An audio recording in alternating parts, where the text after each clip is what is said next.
De verdad, no, no Está sé, o estoy inmune, no sé, de verdad. O será que soy workaholic. O sea, yo trabajo, no sé, de verdad, hasta a veces yo mismo me asusto de por qué trabajo tanto, por Dios, de verdad. de dejarlo más cuidados. ¿De chiquito también se enfermó así? Nada. No, de chiquito yo soy apendicectomizado, amigdalectomizado, peritonitis por apendicitis, dos cortes así cuando no había laparoscopio, nada. Ah, y aparte también tengo una insuficiencia aórtica también, por valvulopatía reumática, ¿no? Yo tuve amigdalitis por estreptococcus, o sea, en el tiempo, a los 40 años después de esa enfermedad, ya pues yo tuve fibrosis reumática y ahora ya tengo la válvula. Pero estoy contando mi plata para irme a Houston. No, acá no. Necesito que trabajan en todo. Bueno, conclusión. Tienen que llegar a ser médicos. Pero responsablemente bien. ¿De acuerdo? Sí. Por eso, ¿quiénes son más los que se aplican? ¿Ya? Y ojalá pues no el día que me digan, profesor, ya tengo mi clínica, bacán, pues, ¿no? ¿Dónde hay más polo de desarrollo para que ganen plata? En los conos. Allá se van, se ponen sus policlínicos, se hacen de plata. Ahí está acá. Allá. O el que se va para provincia, se va a vivir tranquilo, millonario, duerme su siesta, no se estresa. Y ahorita ya está todo universalizado, ¿sí o no? Te vas al norte, tienes Plaza Vea, tienes todo. Te vas al sur, a la selva. La selva es un sitio que van y hacen nada. Pero así es la vida, pues. Yo tengo mis compañeros de mi promoción de todas las especialidades. Y otra cosa de lo bueno que tiene la medicina es que sus viejitos y sus hijos siempre va a estar el colega pediatra, el gastro para que te vea a tus viejos. Siempre hay alguien. Y otra cosa, ojalá que lleven bien sus cursos de ética, porque entre colegas no se cobran. No se cobra. Por eso la salud, ¿tú sabes cuánto cuesta en la calle alguien que no es nada o que no es médico de personal de salud? ¿Cuánto cuesta? Las medicinas. A mí me regalan la medicina. Mis amigos cardiólogos me consiguen para la hipertensión. ¿Ves? O mis papás que están, yo soy de Piura, mis papás van y mis amigos cardiólogos, el endocrino los ve gratis. Que a mis papás les da vergüenza. Y hasta los llaman, señor Sandoval, ¿cómo está? Que no sé cuánto. Hasta los llaman. Les hacen las ecos gratis. O sea, imagínense qué bendición. Eso es ética profesional. Obviamente cuando está en mi potestad y yo de ayudar a la gente, yo creo que no me voy porque he ayudado y he salvado un montón de vidas.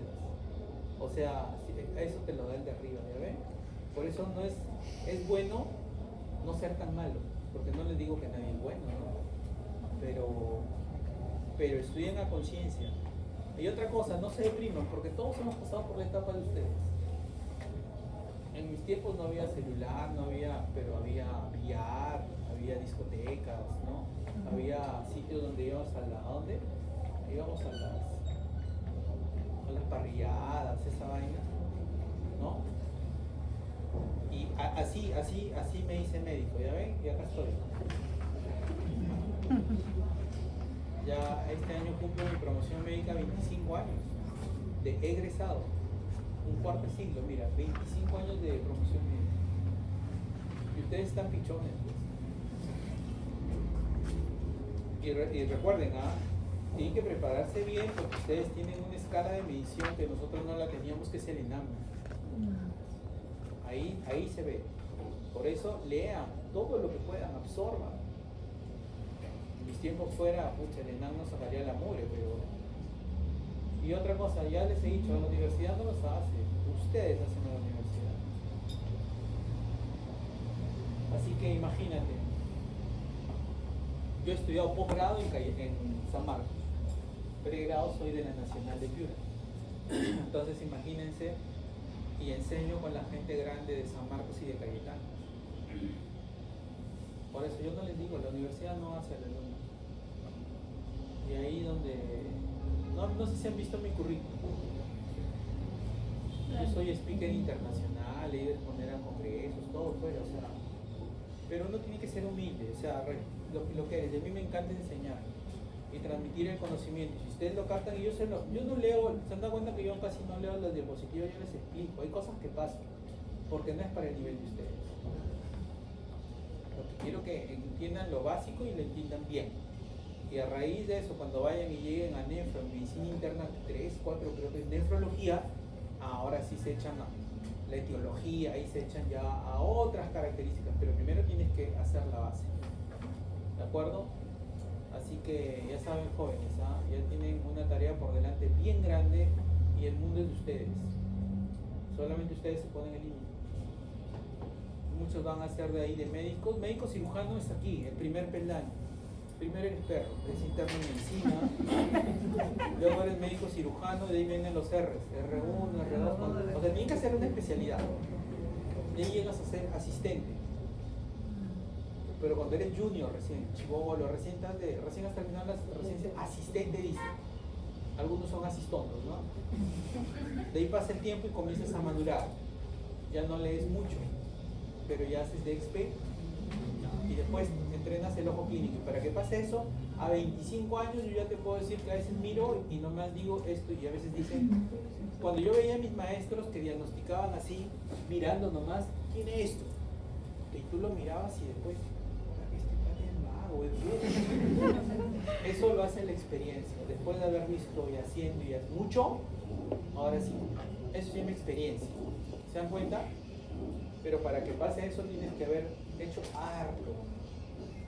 El problema de ustedes es que no hay campo clínico. Pero yo les digo una cosa, váyanse a una posta que quede por su casa. ¿Qué hacen en verano? Me voy a Asia, Váyanse a un hospital, váyanse al centro de salud, ahí viva. Ahí vayan a hacer sus 3 meses. ¿Y qué voy a hacer? Enamoren a la enfermera, a la obstetricia. Yo te pongo la sonda, enséñame a poner una vía, así vaya. Ahí entrena. No, que vacaciones, enero, desde diciembre, enero, febrero, en marzo comienza la facultad. Simulación. Váyanse a una posta a la que quede por su casa. Díganle, ¿puedo ser guardias? Comiencen, al que le gusta cirugía, agarren, comiencen a suturar. Se hay harto chaveteado. Aprovechen, porque después cuando lleguen a cirugía les apuesto que no les toca ni una sutura. O van a agarrar la típica, a ver, corta la naranja y cósela, dicen. Pero cuando les toque el humano, ¿cómo va a hacer? Y nuestro título, ¿qué dice el nombre de la nación?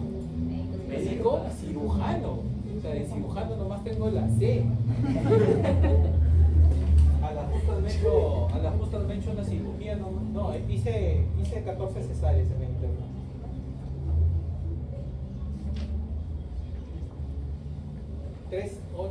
14 cesáreas, 42 partos. Sí, fue mi récord, 14 cesáreas. De pe a pa, y eso que yo decía bien bruto para la cirugía, pero cortadas ahí, o sea, pero al final eres un operador. No, a mí no me gusta la cirugía, pero ahorita los cirujanos, el que va a ser cirujano y hace bariátrica, ahorita el mire, harto panzón estamos, ¿no? Y todo el mundo va, ponme la banda, hazme la banda, y ahí está la plata. El que quiere la hace linda. No, mi papá tiene su clínica de cirugía plástica. Yo voy a hacer plástico, pero primero vas a ser médico. Tienes que hacer serum y toda la onda, ¿ves? No, va a ser dermatólogo. Y no escuchan la clase medio interno, pero primero eres médico. Así que al final su destino se va a marcar, muchachos. Van a ver, van a acordarse. De acá van a salir varios cardiólogos, neumólogos, gastro, acá. Pero recuerdan a su profesora, ¿Recuerdas cuando te preguntaba y no sabías en la cara? Así me he encontrado. Y es más, miren cómo es la vida, ¿no? Yo soy padrino de la primera promoción de la UIN, de medicina. Que les enseñé, les alcancé una de las medicinas internas, porque yo empecé en la UINER con 4 horas nomás de práctica haciendo medicina interna, dictando medicina interna. Y de ahí ya me metí para hacer ahora. Ya me quedé con semio. Pero es bacán porque el que enseña aprende doble. Además que todos van a ser docentes. Cuando ustedes lleguen al externado, tienen a los internos, a los alumnos. Cuando llegan al internado, tienen al externo y al alumno. Y los van a maltratar ustedes, porque esa es la línea de mando, ¿no? Yo soy el papirrique de la sala. ¿Tú quién eres? Tú eres el chupo, ya andadme la historia. Ya, y ahí, ahora sí. Y ya cuando llegan a un sitio que hacen residencia, ahí está el asistente, el R3, el R2, el R1, el interno, el alumno. Así es, y acostúmbrense a que los van a maltratar, a que los van a humillar, porque esa es la escuela antigua.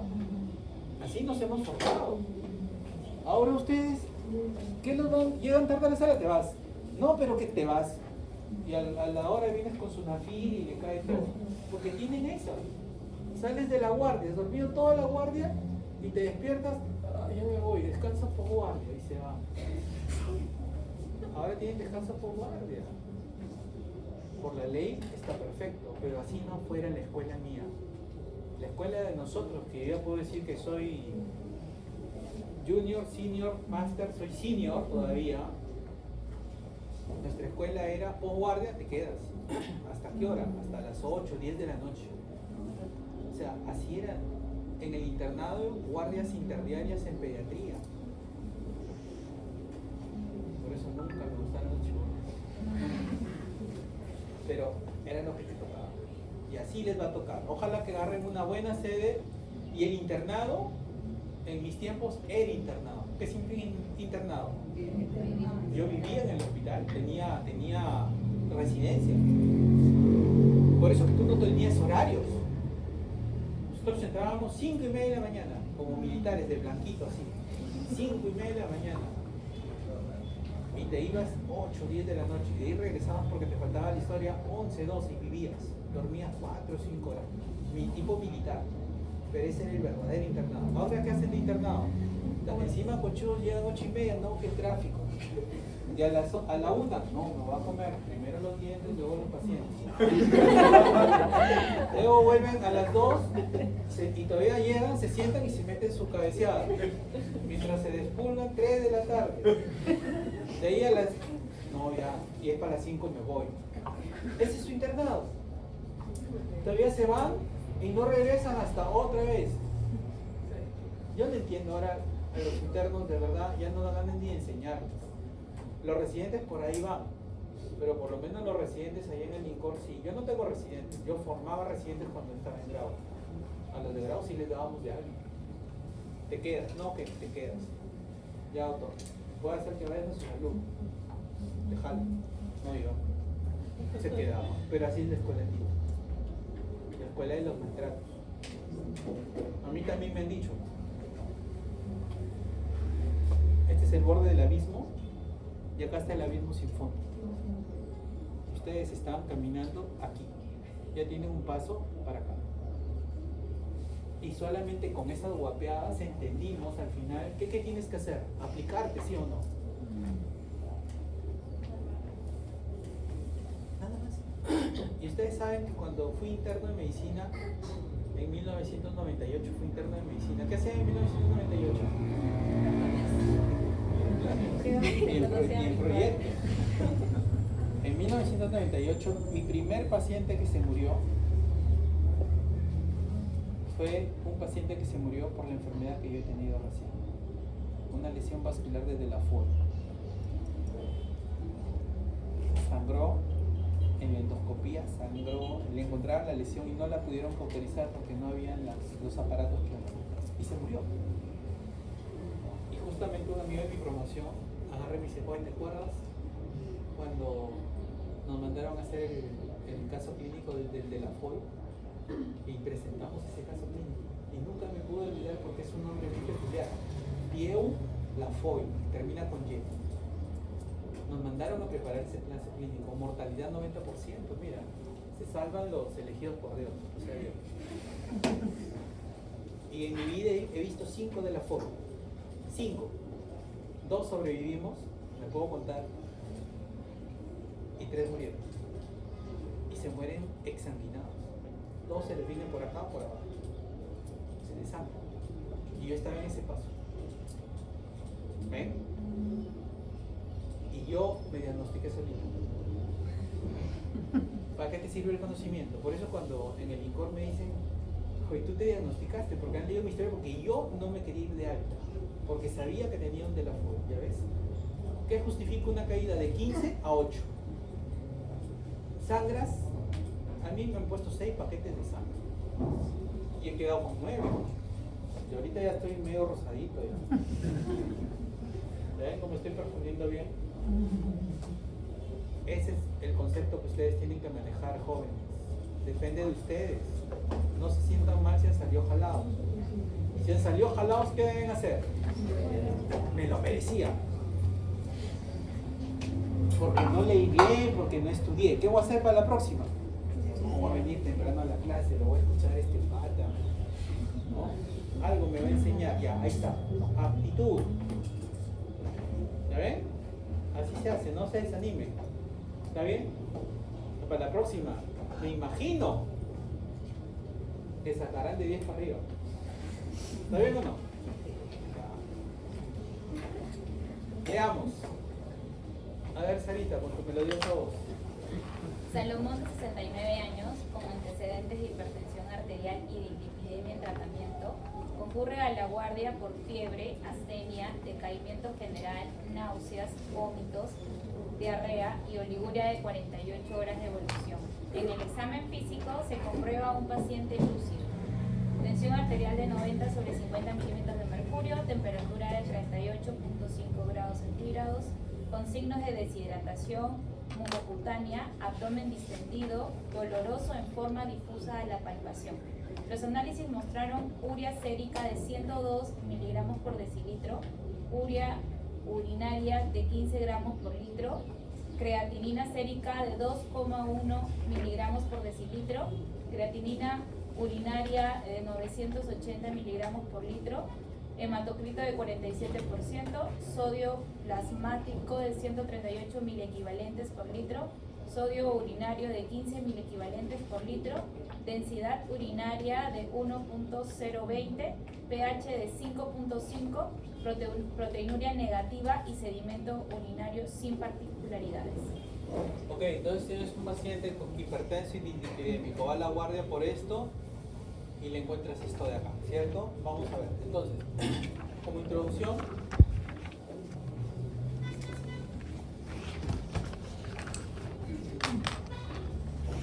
decimos que la IRA, insuficiencia renal aguda, es un trastorno frecuente en el adulto mayor.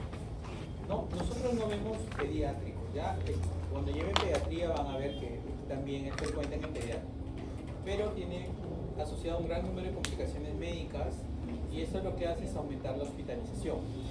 Ahora, ¿por qué se debe su incidencia? Porque hay cambios renales asociados a la edad.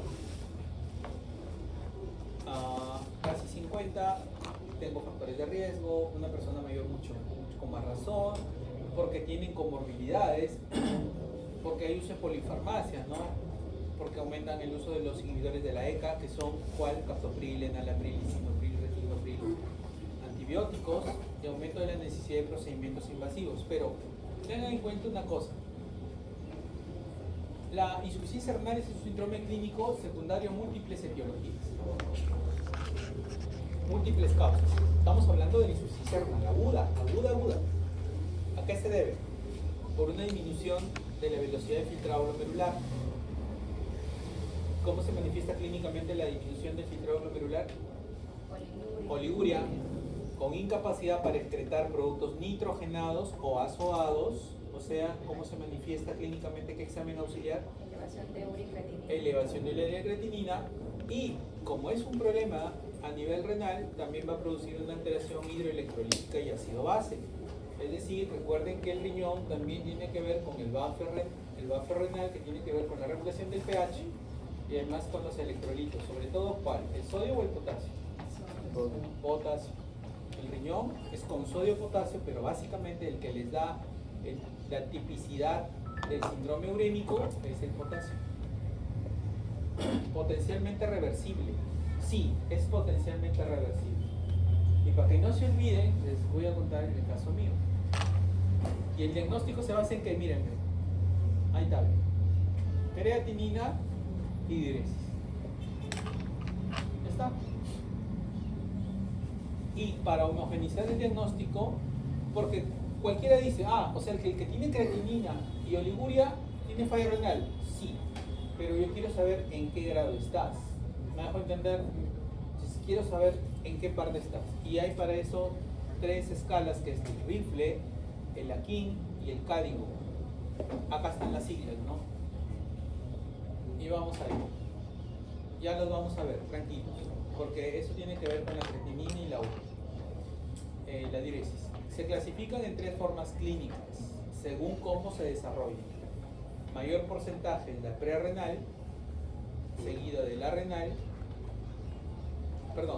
en la progresión es insuficiencia renal aguda, que va a la que progresa y a la que se hace insuficiencia renal crónica. Pero acá tenemos la clasificación según estas escalas de Rifle, Akin y Cadigo. ¿El Rifle qué significa? Acá tienes R de risk, I de injury, F de failure. Y estos son los estadios finales que van para la insuficiencia crónica. El Akin, ¿qué significa? Acute Kidney Injury Network. Y Cadigo significa Kidney Disease Improving and Global Outcomes. Al final, ¿qué son? Escalas. Pero ¿qué tienen todas en común? ¿Qué valoran? La creatinina y la creatinina y diuresis. ¿Nada más? ¿Que tengo que aprenderme todas? No. ¿Cuál es la que más usamos en los hospitales? Aquí. Y como es la que más usamos, no voy a referirme a esta. Aquí, aquí 1, aquí 2, aquí 3. Menos peor, más peor. ¿Ya? A mí no me gusta decir leve, o sea, o bueno o malo. No, es menos a más. A ver, creatinina, aumento en las 48 horas de más de 0.3 respecto a la basal, o más de 1.5 veces la creatinina basal. Pero con oliguria, menos de 0.5 mililitros por kilo por hora por 6 horas. Yo les voy a contar mi caso. Yo hice sangrado digestivo masivo. Eso es hipovolemia. Mi riñón se resintió. ¿Y qué hice? Una insuficiencia renal pre-renal. ¿Ya? Hice una insuficiencia renal. ¿A cuánto subió mi creatinina? A 2. Miren, subió a 2 e hice oliguria. ¿En qué aquí estoy? ¿Aquí 1, aquí 2 o aquí 3? Aquí 1, aquí 2. 1.9, ya. Pues no deprimir. Aquí 1. ¿Ves? ¿Qué pasa si ese paciente no lo detectas a tiempo y se complicó, no lo hidrataron o tuvo otra noxa y al día siguiente pasa a 3 de creatinina con oliguria? Y de ahí progresa y se va a la ¿ya ves? Y los estadios son progresivos. No es que porque tú tuviste aquí 1 y te quedaste para todo el tiempo hospitalizado con aquí 1. No, es progresivo. Eso es la interpretación. No necesito que se aprendan de memoria los valores. La pregunta puede ser, ¿qué criterios toma aquí para el estadio de insuficiencia renal? Toma creatinina y toma la urea. Todos igual, ¿no? O diga cuál no es una escala y les pongo otro nombre raro. Pero el AQI es lo que utilizamos. ¿De acuerdo? El Rifle tiene como estos, hasta el RIF es similar, pero los últimos estadios ya es cuando la enfermedad progresa. O sea, quiere decir, señores, que si ustedes tienen un paciente con insuficiencia renal, como yo lo hice, si no me hubieran resucitado con volumen, ¿no? Hubiera progresado a una falla renal rápidamente progresiva y en el tiempo hubiera hecho falla renal crónica. O sea, sí, la respuesta es sí. O sea, el daño, si no se controla, se perpetúa. Esto la verdad que no me interesa, que se lo aprenda, pero es frecuente. ¿Y cuáles son los factores de riesgo? Ahí está.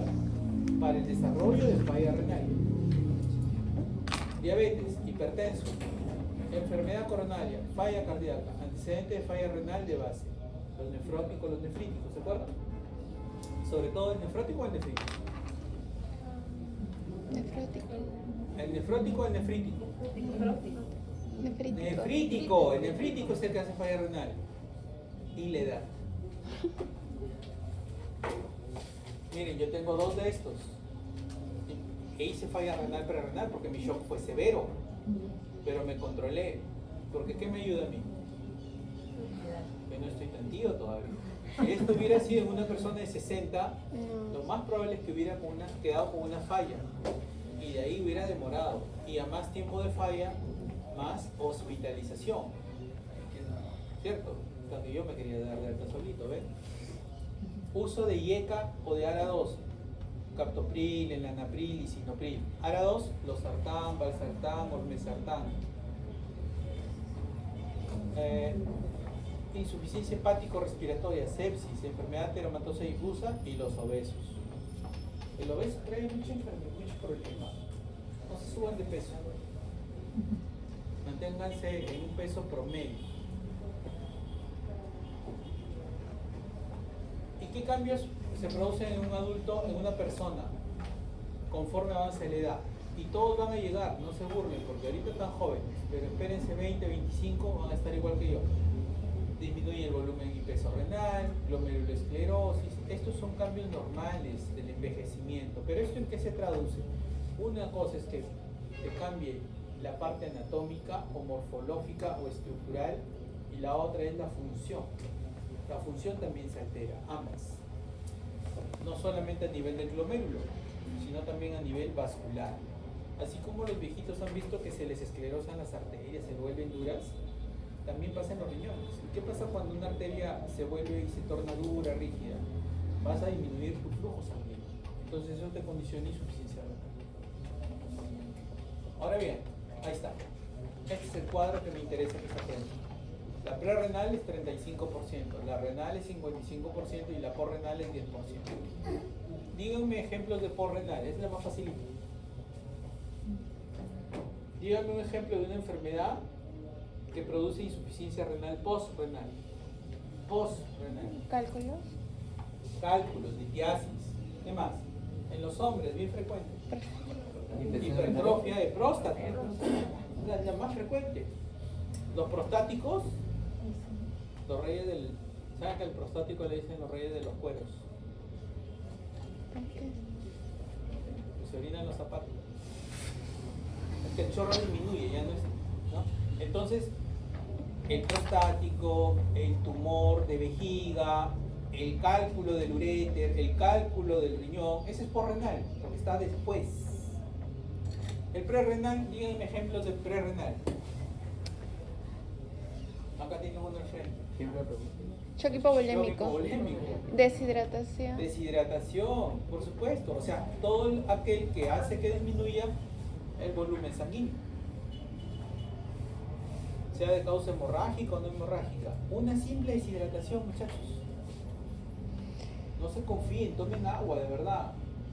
No fuercen al riñón. ¿Ustedes saben cuáles son los 2 órganos que son las damiselas, que son las ladies del organismo? Que cuando hay alguna enfermedad son los primeros que zapatean, son los primeros que sufren. El riñón. Y el corazón. ¿El riñón y quién más? Y el corazón. ¿No el corazón? Fuerte. El cerebro. El páncreas. Mira, yo estaba en shock 5 horas y estaba pensando, y es más, al residente de gastro le decía que tenía shock, le enseñé que era shock, para que me crea que me tome un AGA y hasta le he dado clase. Estaba en shock y mi cerebro funcionaba, no es el cerebro. Los pulmones. Los pulmones y los riñones, esos son las damiselas, son las que primero te patean cuando hay una anoxia. Por eso el riñón es bien delicado, hay que saberlo cuidar. Ustedes, si se meten un día de training y todo, no tienen tiempo para comer, no se hidratan y están así un par de días encima y calor, pueden hacer insuficiencia renal. Cuidado, prerrenal. Claro, ¿cómo la corrigen? Facilito, pero eso ya te ganas puntos bonus para en un futuro. Yo ya tengo puntos bonus para en un futuro. Si hago otra cosa, al toque del riñón me vas a patear. Y la renal, que es el mayor porcentaje. Aquí está el nefrítico, la glomerulonefritis, o sea, todas las inflamaciones acá están. El daño renal. Y pregunta, ¿el prerrenal puede evolucionar a un renal? Sí. Si no lo tratas, por supuesto que evoluciona. Esto puede ir acá.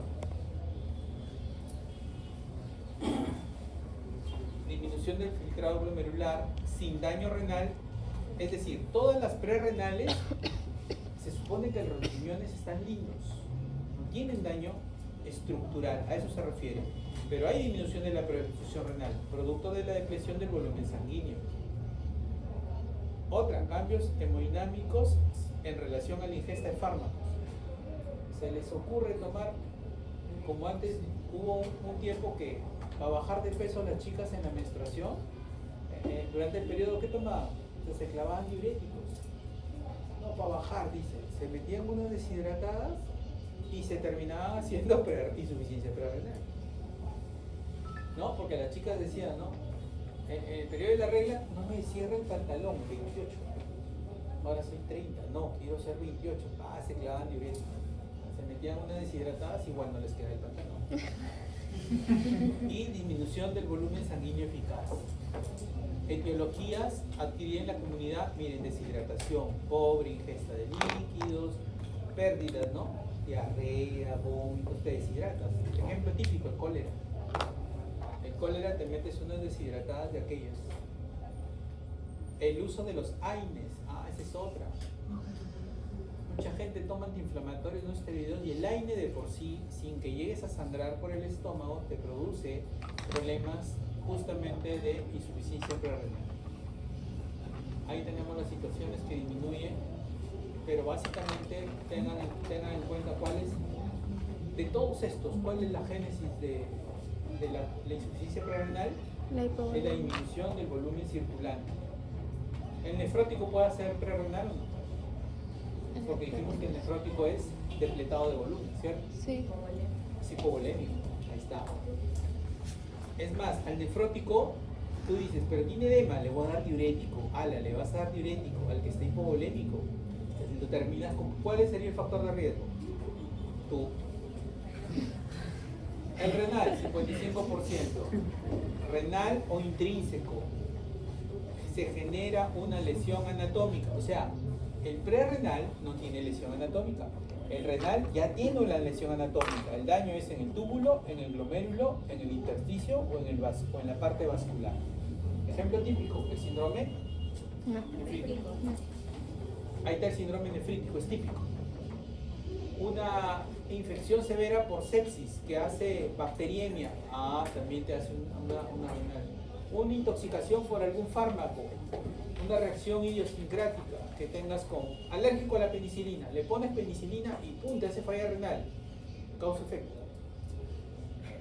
Y esto, ¿cuál es al final el daño que produce? Recuerden, el renal igual a NTA. ¿Qué es NTA? Necrosis tubular aguda.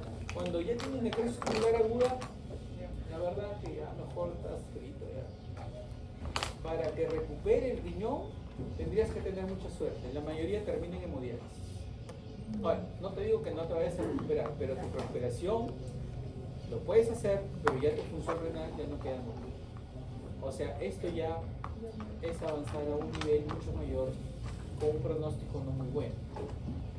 Y ahí están todas las causas de medicamentos que aparte producen necrosis tubular aguda. Paracetamol. Acá. ¿Quién toma Herbalife? ¿Herbalife? O hierbas que venden esa Herbalife, ¿cómo se llama? El Fusion. Mira, han salido reportes de hepatotoxicidad y nefrotoxicidad. Tanta vaina, han ganado un montón de plata con las pirámides que vendían y que no, ahí está. Entonces, ¿qué es lo que pasa? ¿Qué pasa con la isquemia, la necrosis tubular aguda? Hay isquemia renal. La isquemia renal, ¿qué es lo que produce? Una lesión renal hipóxica. En otras palabras, la nefrona se queda sin oxígeno o con poca cantidad de oxígeno. ¿Qué es lo que va a pasar? Alteraciones en el endotelio vascular y alteraciones en el túbulo. Ambas vías, fisiopatológicamente, ¿qué es lo que van a producir? El vaso se resiente. ¿Qué pasa con el vaso? Se vasoconstriñe. ¿Y qué pasa con el túbulo? Se desprenden las células. Como hay hipoxia, como hay necrosis, ¿sí o no? Sí. ¿Y qué pasa con la necrosis? Cuando tú mudas de piel y de repente te has quemado, ¿qué pasa con la piel al final? Se descama porque se muere. Acá, ¿qué pasa? Se descama. ¿Y cómo se descama? Porque vas a ver en el sedimento de orina, en el sedimento ves ahí las células como están muertas. Y todo esto que hace al final, disminución de la presión del filtrado, caída del filtrado glomerular. La caída del filtrado glomerular significa que aumenta la creatinina y disminuye la orina. Y tenemos la porrenal, facilita, generada por la obstrucción del tracto urinario. Ahí tienen lo que hemos conversado. Cuando era interno también tuve una paciente, bien piña la señora, tenía cálculos al riñón, a los dos. La palabra anuria dicen que no existe, porque el que tiene anuria, o sea, siempre dice oliguria, ya orina poquito, pero tienes orina en la vejiga residual. Esta paciente tuvo la mala suerte que tuvo dos cálculos gigantes que simultáneamente, uno más arriba que otro, se enclavaron en los uréteros y no orinaba nada de nada. Sábado a la 1 de la tarde, la señora se puso mal, acidosis metabólica y no orinaba nada. Le pusieron la sonda seca. ¿Cuál era el tratamiento? Diálisis. ¿Cuál creen que es el tratamiento? Si está tapado, sacar los cálculos, pero eran semejantes piedrazos. Ahí lo único era pasarle un tutor que se llama un pigtail, una cole chancho, un catéter, meterlo por ahí. El catéter por dentro tiene un lumen, entonces tú cateterizas arriba y pum, la orina cae. Y eso fue lo que la salvamos por eso. La señora ya estará muerta hace 20 años. Ya era mayorcita, pero la salvé. Mira. Entonces, y lo peor de todo es, ¿saben cómo es el cálculo? ¿Alguien ha tenido cálculo renal? Yo sí he tenido cálculo y lo he orinado. El cálculo, ¿conocen un cadillo? Salud. ¿Conocen qué es un cadillo? Cuando han ido al campo a veces no se les prende en el zapato, en la media, esas como ¿han comido mango ciruelo? ¿No saben qué es el mango ciruelo? ¿Qué comen? El cadillo es cuando vas en el campo, hay algunas que se te pegan en la ropa y que tienen un montón de puntitas. Así es el cálculo. Imagínate que ese cálculo viaja y va rotando y te va rasgando todo el uréter. Sangra rico y duele. Simplemente son unos cólicos de aquellos. ¿No? Te puede dar fiebre, ¿no? Uropatía obstructiva en la cabeza, obstructiva hipertrofia de próstata, litiasis, ¿no? Ahí está. Solamente quiero que entiendan que se puede obstruir.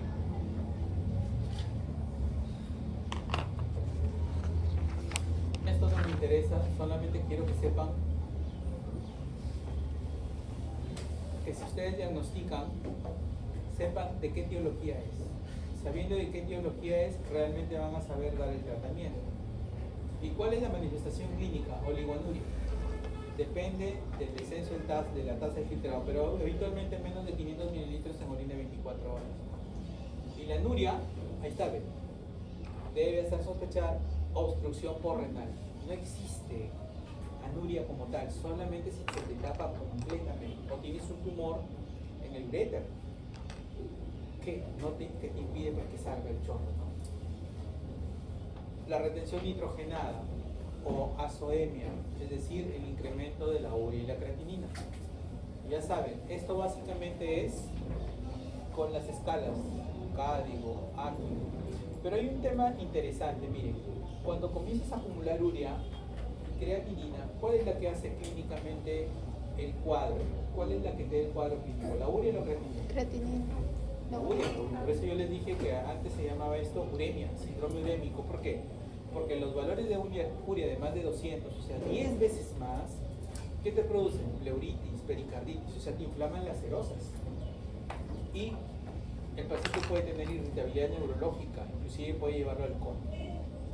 Como el riñón está tan chancado, tan deteriorado, disminuye la acidez titulable y la acidificación renal. ¿Qué generas? Acidosis metabólica. O sea, ¿cuál es la manifestación gasométrica, ácido-base típica del urémico? Es acidosis metabólica. ¿Y qué haces para barrer y eliminar los ácidos en exceso del organismo? Hiper, que se llama la respiración de Kussmaul. ¿Se acuerdan que la respiración de Kussmaul era respiración rápida y profunda? Taquipnea con polipnea, ¿no? Como no puedes regular los electrolitos, retienes potasio, por eso haces hipercalemia. El potasio es primo hermano ¿con quién? El sodio es con el cloruro de sodio, la sal. El potasio es con el magnesio. Por tanto, ¿qué haces? Cuando sube el magnesio, sube el potasio, sube el... ¿Y quién baja? ¿Quién es el opuesto? El calcio, hipocalcemia. Pero también sube el fósforo. Esos son los disturbios hidroelectrolíticos frecuentes. Hay anemia. ¿Por qué? Porque deteriora la síntesis de eritropoyetina. No cae de inicio, pero sí se altera conforme avancen las semanas. Y puede producir alteraciones de la coagulación. Miren qué fatal es la urea. Urea, yo he visto hasta de 280, el paciente está encefalopático, pues la urea te intoxica el cerebro. Y ahí está, las características del síndrome urémico agudo. O sea, el que tiene falla renal está oligúrico, aumenta la uricreatinina. ¿Cómo se llama el aumento de uricreatinina en la sangre? Acidemia. Son pacientes que como ya no orinan, están sobrehidratados, hacen acidosis metabólica, respiración de Kussmaul, hipercalemia, hipermagnesemia, hiperfosfatemia, hipocalcemia, anemia, trastorno de coagulación.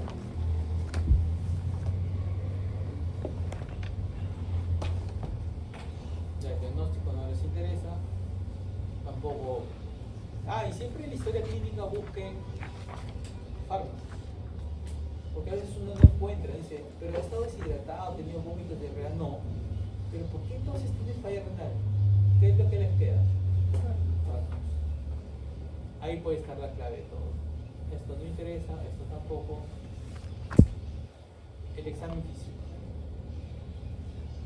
Hay pacientes que a veces, por ejemplo, les hago una pregunta. Si ven a un paciente que toma una medicación y que la medicación le produce presión baja, hipotensión, y la hipotensión la ha mantenido varias horas, y el paciente hace falla renal, ¿cuál es la causa de la falla renal? ¿Es prerrenal, renal o correnal?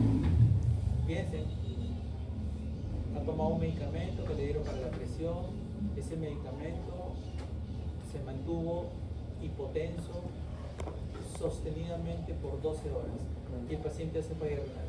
¿Por qué motivo es la falla? ¿Prerrenal, renal o correnal? Prerrenal, porque se hipotensó. No es por el fármaco le produjo la hipotensión. Pero hay fármacos de por sí que cuando los toman haces falla renal. Ese es otra cosa, como los antiinflamatorios. Busquen esto, hipotensión, episodios de hipotensión. Otra cosa es evaluar la hidratación. Signos sugerentes de causa de correnal. A veces el paciente no orina nada, pero tiene una próstata tan grande que ha obstruido. Tú le metes volumen al paciente y ¿a dónde lo acumula? ¿No? ¿Han visto ustedes alguna vejiga llena? La vejiga neurogénica también, pero la vejiga llena parece embarazado el hombre. Si es hombre, globazo. Y a veces ni lo siente, ¿no? Entonces ahí está la orina. ¿Cómo hace para sacarla? Pero si tienes obstruida la vía, claro, la sonda sería la solución, ¿no? pero va a depender. Entonces, fíjense ustedes, ya eso no interesa, lo que yo quiero que entiendan, acá está, ¿se acuerdan? El FENA ¿qué hace? El diagnóstico de la previa. Esto es lo más sensible, si les hacen una pregunta en el examen. ¿Cómo puedes tú, a veces queda la duda, si era prerrenal o renal? ¿Ha evolucionado la prerrenal en renal? ¿En qué momento está? ¿Cómo sales de la duda? Pide un FENE. Ya está. Acá no nos vamos a... Ya. Y ¿se acuerdan de nuestro paciente Salomón? ¿Qué dice? El paciente presenta un cuadro de deshidratación con oliguria, secundaria a una patología gastrointestinal. En los análisis de laboratorio se comprueba la presencia de insuficiencia renal. Tiene el valor de uricreatinina de 48, sodio urinario bajo y la fena de 0.2. Prerrenal. Ya ven el valor para que sirve el FENA, pero eso es lo que quiero que ustedes me aprendan a intuir. ¿De acuerdo? No usen la memoria, jóvenes, no usen la memoria. La memoria los va a hacer fracasar toda la vida. Profesor, eso de los que hablaba del Herbalife, ¿puede ayudar a que realmente lo que es un cargo Claro, lo que pasa es que comenzaron en el boom del Fusion, eso en algún momento, ¿cierto?